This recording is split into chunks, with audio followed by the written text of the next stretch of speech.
Ibira ndị na-aga maka n'alụ misi ndụkwanyalụ na mụ na ya melọyi mbụ ayọlọma. Ibira ndị na-aga maka n'alụ misi ndụkwanyalụ nwenugwu otu na mụ na ya melọkwụ mbụ ayọlọma. Numife bụ ọgwụ. No voice. What? Here.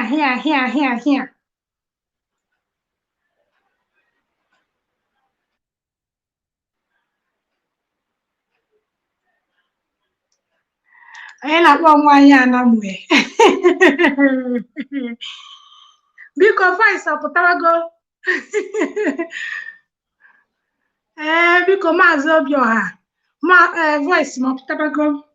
Ibila ndị na-aga nwoke delu n'isi ndụkwanyelụ nwenugwu otu na mụ na ya melọkwụ mbụ ayọlọma. Eze agbọ nara rara. Okay, you can hear me now. Thank you so much. Na anyị bi n'ogbu rara ogbu tọlogbu rara ogbenema anya rara na-anyịkwa n'azụ nsọlụ ndọniva ka nsọlụ na-ana m ka nsọlụ na-ana m na-avakwa n'azụ eze agbọ nara na anyị bi n'ogbu ogbu tọlogbu ogbenema anya na-anyịkwa n'azụ nsọlụ ndọniva na-avakwa n'azụ ebili aja anyava na-avakwa n'azụ eze agbọ nara na anyị bi n'ogbu ogbu tọlogbu ogbenema anya na-anyịkwa n'azụ rara.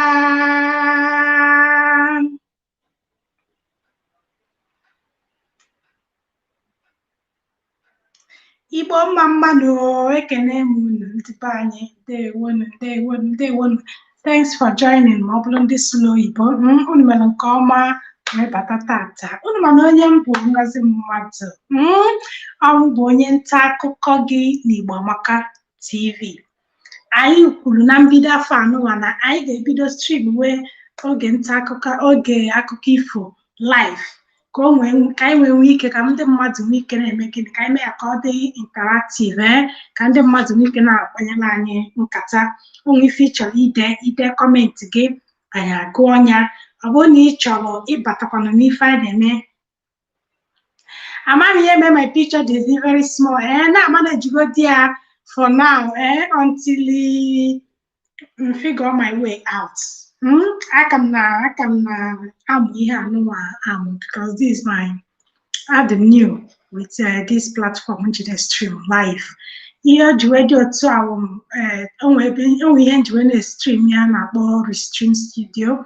Aka njiwe na-stream ya to be able to connect both YouTube and Facebook and aka mmacha ka ya bụ ihe si arụ ọrụ mana nwa obere oge maybe tupu ọnwa a na-agwụ anabanye ọnwa ọzọ ihe niile ga-adị mma. Ya bụ nwere m ndidi mana mana ejibi ya otu ọbụla ị na-afụ n'ihu m right. Onye mere o ji wee dị small ka ndị niile unu rarụ ebe a n'ụwa unu m na-ekene unu ọ ka bụkwa dunu nwaanyị Ngozi Mmadụ onye akụkọ ifo gị n'Igbo Amaka TV. Igbo niile asị ka ha na-anọzụ n'ala Igbo ka ọ maalị gị mma mana abịa n'ahịa izu tata bụ nkwọ asị gị nkwọ ọma ka nkwọ taa kpọpụtara Igbo ndụ kpọtara anyị arụ ike kpọtara anyị ngọzi kpọtara anyị ọdịmma n'ihe mmetụ aka gị anya na-agalị gị n'iru. Dabụsị ngwụsị izu nke na-ejewepụta mgbede ọma oge akụkọ ifo bụ akụkọ a na anyị akụkọ ifo unu ma ihe ọ bụ Ebugodi ndị amụ na township, ndị amụ na Lagos na ndị otu ya na Kaduna fa eke ga na-akọkwa akụkọ ifo. Ụfọdụ na-akpọ ya folk tale, ụfọdụ na-akpọ ya tale by moonlight. Nke ọbụla iji wee mara ya, akụkọ ifo bụ ihe ọ bụ n'ala Igbo, ihe anyị ji mara ya n'ala Igbo. Ndị be anyị ndị Anambra ebe si na-akpụ ya ịta ịta. Kedu ihe ndị bunu na-akpụ ya? Ọ rụrụ uche otu a, anyị asị nna m maọbụ nne m ka o mee gịnị ka ọ taala anyị ịta. Igbo amaka, anyị wepụtara dis platform Saturdays, ụbọchị ezumike, iji wee na-akọkwana ya bụ akụkọ ifo. Akụkọ ifo ndị a kọrọ anyị, ọ ga-abụ ụmụ anyị ndị ya etonite n'afọ na-abịa abịa, maka na ka o si dị kịta, onwezi nne na nna na-enwe ohere na gịnị ha tara ụmụ ha ịta akọrọ ụmụ ha akụkọ ifo, mana ị ga na-etinyelu ha nke ndị ọzọ ka tinyesie na YouTube, ha na-egezi ụmụ ihe ndị ọzọ na-akọ. Ọ dịghị ha ka onwe ha nke nwere na befa, mana ọ na-aba anyị ka ndị akụkọ bido ọnya ka anyị ji wee na-asị na anyị ga na-eme gịnị, anyị ga na-akọ akụkọ ifo. Achọghị m ịbịa kọwawa ihe tata maka na anyị akọwago n'izu na-abụọ gara aga, kọwakwa n'izu ụka gara aga. Anyị ga-aga n'iru n'iwepụtara unu otu akụkọ anyị ji wee bịa n'ụbọchị nke tata. Ọ bụrụ na anya ihe m ji wee melu isi okwu ya bụ headline, anyị nụfọ na edere m wee mee gịnị wee nwee mmeta. You cannot please everybody, cannot please everyone. I hope you follow me n'ụwa anụ maka ime gịnị ka imeta onye ọbụla mma. Nwesị ka m kọọrọ unu otu akụkọ Maazị Okoro ya na nwa ya nwoke bụ Okonta, ndị gbalụ mbọ niile ha nwere ike ịgba iji wee mee ka ha mee gịnị, ka ha meta ụwa mma. Mana last ha emeteghị ụwa mma. N'ikpeazụ ihe niile a ha melụ, ndị mmadụ ka fụkwara ihe ha na-ekwukwe na ha melụ, ha na-emeta ha. Nke a ka anyị ji wee bịa tata, na-egbughị oge ọbụla, ka anyị gaa n'iru n'ime akụkọ anyị nke tata. Ifocha nkịta nyara akpa nsị agwụrụ n'ọhịa. Ịta m gbagide gbagide gbagide gbagide na-agba ịmara otu ụbọchị na ịta m ya gbagide gbakwasị gị n'isi ya, nke ọbụla na-ege m nke ọ maka gị. Ịta wee gbagide wee gbakwasị n'otu obodo a na-akpọ Mkporo. N'ime obodo a, o nwere nnọọ otu nwoke aha ya bụ Okoro. Okoro nwere nwa nwoke aha ya bụ Okonta. Gekwa ntị ọ ya abụ ọ bụrụ na ị nwee ajụjụ ka ị mara ihe ị ga-ajụ m. Otu ụbọchị ahịa Eke ka Okoro kpụrụ ịnyịnya ibu ya ịga ahịa. Ọ kpụ ịnyịnya ibu ya wee na-aga, nwa ya nwoke bụ Okonta wee na-eso ya n'azụ. Oge ha gakọtara n'ụzọ, ha wee zuru ndị na-aga n'ụzọ. Ndị a wee nekọta Maazị Okoro na nwa ya bụ Okonta ka ha si wee na-aga, bụrụ ịnyịnya na-enweghị ihe dị na ya. Ha wee kwụsị wee kọba. Maazị Okoro makwa ihe. Kedu ka ọ ga-esi wee bụrụ ịnyịnya na-enweghị ihe dị na ya, ọ bụrụ ịnyịnya na-aga, na-esi elu ntọntọ nwa ya Okoro, ọ hapụ ya, o jiri ụkwụ na-aga? Kedu ụdị mmadụ Maazị Okoro bụ? Oge Maazị Okoro nụchara nke a, ọ sị na ka o mekwe dịka ndị mmadụ si wee mee gịnị, si wee chee. O wee kuru nwa ya bụ Okonta wee kụkwasị ya n'elu ịnyịnya anị. Maazị Okoro wee kpụrụ ịnyịnya na Okonta wee na-aga ahịa. Ha gakọtakwara n'ụzọ wee fụ ụmụ agbọghọ si mmiri na-anata. Ụmụ agbọghọ anụwa wee fụ ka Maazị Okoro si wee kpụrụ ịnyịnya nwa ya nwoke nọkwasị n'elu ịnyịnya, ha wee na-aga. Ụmụ agbọghọbịa oge ha kiricha Maazị Okoro, ha wee gafere wee kwụsị. nwa Maazị Okoro abụkwa ezigbo mmadụ. Nwa ya enweghị nsọpụrụ chaa chaa chaa. Kedu ka nwa a si wee nọkwasị n'elu ịnyịnya ma rapụ nna ya megolo okenye ka ọ bụrụ ya na ịnyịnya wee na-aga? Maazị, nwatakịrị amaghị ihe, nwa enweghị nsọpụrụ. Oge ụmụ agbọghọ kwụsịrị nke a wee gafee, Maazị Okoro gwara nwa ya ka o si n'elu ịnyịnya ka o mee gịnị? Ka o rituo. Maazị Okoro wee mee gịnị? Wee rịkwasị n'elu ịnyịnya anụ wee gwa ọkọnta nwa ya ka ọ bụrụzie ya na ịnyịnya wee na-aga. Unu ma ihe meenụ? Unu mana wee nwee mmetụ ahụ. Oge ha na-aga ha wee pụta n'ụzọ wee zuo ụmụ nwaanyị na-eje ọrụ. Ụmụ nwaanyị a wee nekete ka Maazị Okoro si wee nọkwasị n'elu ịnyịnya. Nwa ya nwoke wee kpọrọ ya na ịnyịnya wee na-aga. Ha wee gbapụ aka tụfịa akwa. Kedu ụdị nna Maazị Okoro abụ?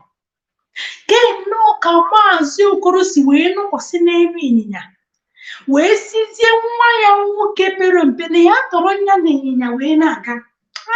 Maazị Okoro, mba, Maazị Okoro abụghị ezigbo mmadụ, ọ bụghị ezigbo nna.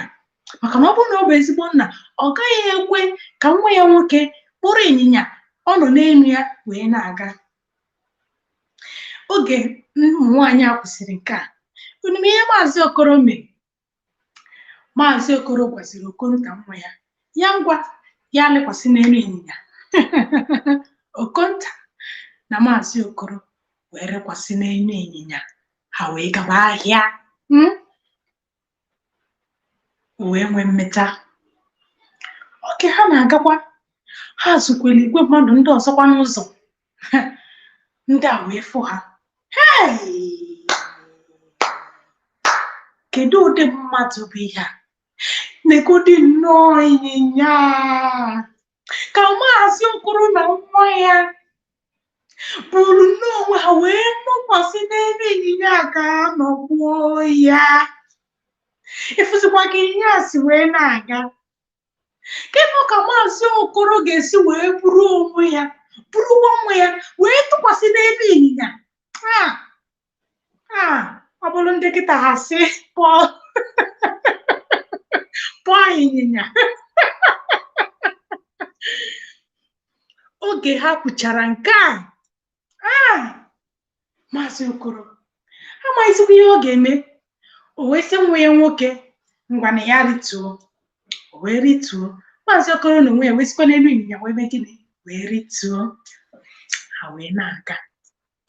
Maazị Okoro wee sị mba, ebe ọ bụ na ha emego otu mba, ha eme nka mba, ha eme nka mba, ngwa ọkpọ Okonta ya ngwa ka ha buruzie ịnyịnya eburu wee gaba nyaba ahịa. Maazị Okoro wee neneba wee buru ịnyịnya wee tụkwasị n'olu ya, gwa Okonta nwa ya ka o jide ịnyịnya anọ n'ụkwụ ka ụkwụ ịnyịnya hapụ ịkpụ n'ala. Obasensio. Ihe niile Maazị Okoro na-eme bụ ihe ọ ga-eme ka o wee meta ndị mmadụ mma, ka ha kwụsị n'ifu ihe ha ga-eme gịnị? Ihe ha ga-akọ. Mana mba, o wee nwee mmeta. Oge ndị mmadụ fụziri ha, chọọchị wee gbasaa. Isi ọ dịkwa Maazị Okoro na nwa ya mma? Kedu nnọọ ka Maazị Okoro ga-esi wee bụrụ ịnyịnya ya na nwa ya kwesịrị ịnọkwasị na ya, ịnyịnya nwa ya kwesịrị ịnọ na ya, ịnyịnya Maazị Okoro kwesịrị ịnọ na ya. O wee kwụsị Maazị Okoro na nwa ya bụzi ndị bụzi ịnyịnya ebu wee na-aga. Na fụdugo ya emelu nke a bifọ. Isi aja ọzọkwa Maazị Okoro mma. Oge ha na-ekwuzi nke a, ha barugozi n'ọma ahịa. Ha eburu n'ịnyịnya na-agagharị. Ebe ha gafee ndị mmadụ a na-ele ha na-achị ọchị. Ebe ha gafee ndị mmadụ a na-ele ha na-achị ọchị. Ha emegide ha megide. Okonta wee kpọọ nna ya, nna m, na-ekene ka ndị mmadụ si wee na-ele anyị. Ị na-anụkwa ihe ha na-ekwu? ka anyị butuzie n'ịnyịnya a. Nna ya wee sị ya mba na ha agaghị ebute ya ebe ọ bụ na ha ebutugo ịnyịnya okwu. Okonta nọrọ n'elu ịnyịnya okwu, Okoro nọrọ n'elu ịnyịnya okwu, Okonta na Okoro nọrọ n'elu ịnyịnya okwu na ha agaghị ebutuzi ya. Maka gịnị? Na ha emesigo ihe niile ha nwee ike ime, mana onweghị ife ha mere wee metụ ụwa mma. Wee sị nwe ya na ha agaghị ebutu ya, na ha ga-esi otu a wee buru ịnyịnya n'oge ha gotecha ihe niile ha chọrọ igote n'ọma ahịa wee naba. Maka gịnị ka ọ ga-eji wee mee nke a? Maka na ada emetụ ụwa mma. Ịfọchakpi Igbo bụ sọ mma. Anyị abịago n'isi njedebe n'oge akụkọ ifo anyị nke tata. Eji m n'aka na o nwere ihe ịmụtara. Dịka anyị si wee kwuo n'akụkọ ifo anyị ga na-abịa live echi niile kwa. Oge ihe ọmụmụ anyị bụ Igbo lesson anyị ga-abịakwa live. Ka anyị na-ene anya echi ka anyị marakwa m ihe ọ ma ị ga-improve technically ka view wee dị mma, ka ihe niile wee dị mma. Ebe a ka akụkọ ifo anyị nke taa ga-abịa n'isi njedebe. Esi m nnọọ nsogbu niile m nwere before stream ihe anụ asị mba, never give up. Gwa ifufe akwụ I will not give up. Akụkọ ifo anyị adịka isi wee kwuo, ị ga-enwetakwa ya n'Igbo Amaka TV. Anyị ga-etinyekwa the recorded one n'Igbo Amaka TV. Maka ndị na-egeghị ya, ndị chere na nke anụnwa tụkwara ogologo, ị ga-enwetakwa akụkọ ifo live na Igbo Amaka TV. Ị ga-enwetakwa the recorded audio ebe ahụ. Igbo bụ sọ mma. Akụkọ ifo anyị ga-adịkwa n'oge ụbọchị Satọde na-abịa abịa. Oge anyị ga-anọkwa ebe a wewetara gị mgbede ọma, oge akụkọ bụ oge akụkọ ifo, akụkọ a n'anyị. Ọ ka bụkwa mụ na nwaanyị Ngozi Mmadụ. Asị m Igbo niile ka chi foo unu, ka emesịa.